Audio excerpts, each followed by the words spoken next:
La giornata di oggi è stata già definita 3 anni fa, quando è cominciata la prima edizione, di bosco e di fiume, l'immaginario, perché l'isola è un'isola del Po naturalmente, ma è soprattutto un'isola boscata dall'ente regionale Servizi Agricoltura e Foreste, cioè l'ERSAF, che la cura tutta la parte tecnica relativa al bosco.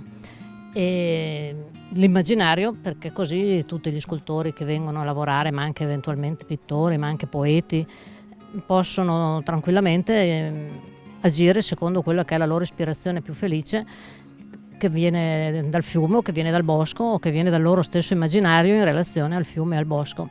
Agli scultori è stato chiesto inizialmente se preferivano lavorare per portarsi la scultura all'interno anche di qualcuno di questi fabbricati, o lavorare nel bosco e lasciare le statue la loro produzione lungo i sentieri del bosco, e tutti hanno optato per fare un percorso fantastico lungo il bosco, anche lasciato proprio alla mercé delle intemperie. Non hanno voluto neanche lontanamente proteggerli con vernici varie, ma lasciarli così all'erosione del vento, della pioggia.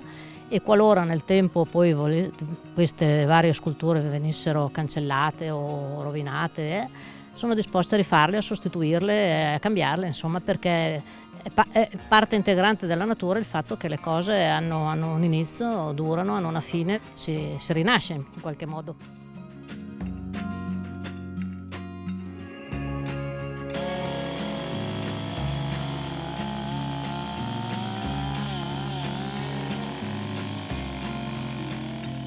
Questa idea è nata 3 anni fa.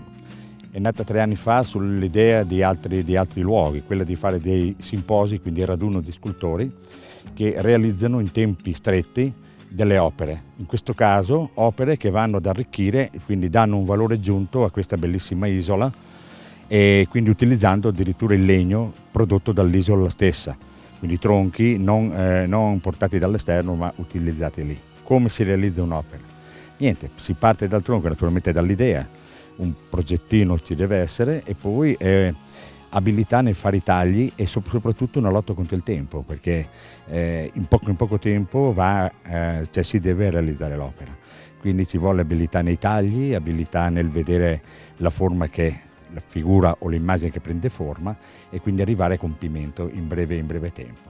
Ostiglia ha il privilegio di avere sul proprio territorio ben 2 riserve naturali, l'isola Boschina e le paludi di Ostiglia. Oggi qui nella riserva naturale dell'isola Boschina si svolge un evento ormai giunto alla 3ª edizione, questo nell'ottica di rendere l'isola appetibile non solo dal punto di vista ambientale ma anche dal punto di vista dell'intrattenimento. Quindi un intrattenimento culturale che va nell'ottica di valorizzare e di rendere nota questa bellissima realtà che abbiamo sul nostro territorio.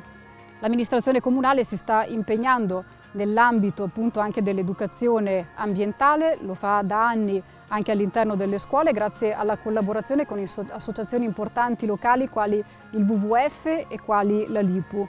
Riteniamo veramente importante proseguire su questa linea di valorizzazione per entrambe le nostre realtà.